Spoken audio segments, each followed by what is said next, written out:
Good day to you. Hope you're having a wonderful day. Want to continue our Names of God series. I want to remind you that these names of God are really in the Old Testament, coming from the Hebrew. They are more about the characteristics of God, and they reinforce His role to us and how we look at Him and our role toward Him. And it reminds us of His character and who the Lord is, who God is, what He is toward us. It puts things in perspective in ways. These names that I'm referring to are used in the Old Testament in Hebrew. So, El, that's E-L, is used about 200 times, more than that, but I'm kind of rounding. There were some different numbers given. About 200 times, often used in conjunction with a descriptor, meaning that it's like El, one quick example that most of us know is El Shaddai, okay? So most of the time it's used that way.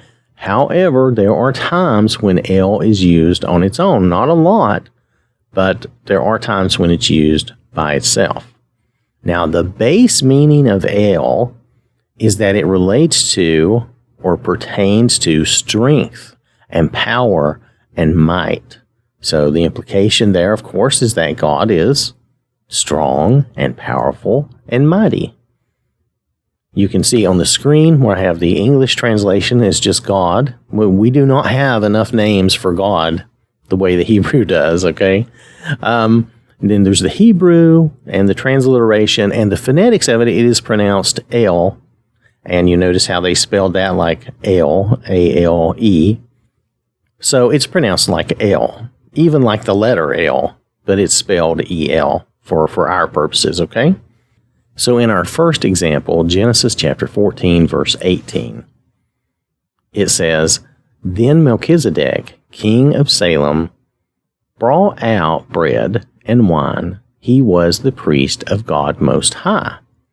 Now in this case, where it says God, that is El, E-L. And we translate that as simply God. And then there's Most High, which is another, it's another word which means just that. It means the highest, the Most High, the most supreme. And so that's another example where El is used in conjunction with another descriptor. It's saying God Most High, God the supreme God. So just something to think about there. We'll get into that as far as those two being paired together later. But now I want us to move to Genesis chapter 35, verse 1. "Then God said to Jacob, 'Arise, go up to Bethel and dwell there, and make an altar there to God, who appeared to you when you fled from the face of Esau your brother.'" So here in this case, we look at the first occurrence of God, and it is not El, it is Elohim. So that's a different name that we're going to talk about. But then it says, "Arise and go to Bethel, live there, make an altar there to God." Now this occurrence of God, the second time, make an altar there to God, is El. And it's just E-L, El, and there's no descriptor that goes with it. It just says to God, who appeared to you when you fled from your brother Esau. So this is one of those where El is used basically by itself. Now, it is in reference to, then God said to Jacob, but it's really not used attached with a descriptor like it's used so many other times. Now, one interesting thing to notice too is Bethel. And there are a few names like this in the Bible, like Bethel. Bethel literally means house of God. It is Beth El. And it means house of God. And that's how they did that. El in that case is like a suffix. It's Beth for house and then Bethel, house of God.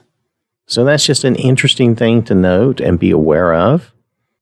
We've seen people adopt that in current day where there's, I think it's Bethel music, things like that, house, and they're just implying that it's house of God. So that's the idea there. So I wanted to point that out. El is used as a suffix a few times. There's Emmanuel, God with us. That also has that El at the end. So there's a few times it's used as a suffix. I didn't dig into that a lot, but I thought that was interesting to note. Another example I want us to look at is Isaiah 7:14. That's chapter 7, verse 14 in Isaiah. Isaiah 7:14. Therefore, the Lord himself will give you a sign. The virgin will conceive and give birth to a son, and will call him Emmanuel.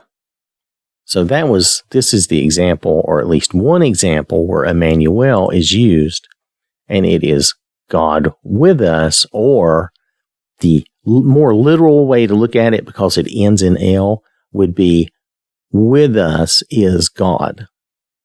But we say that, but for English, it just makes more sense and sounds better for us to say God with us.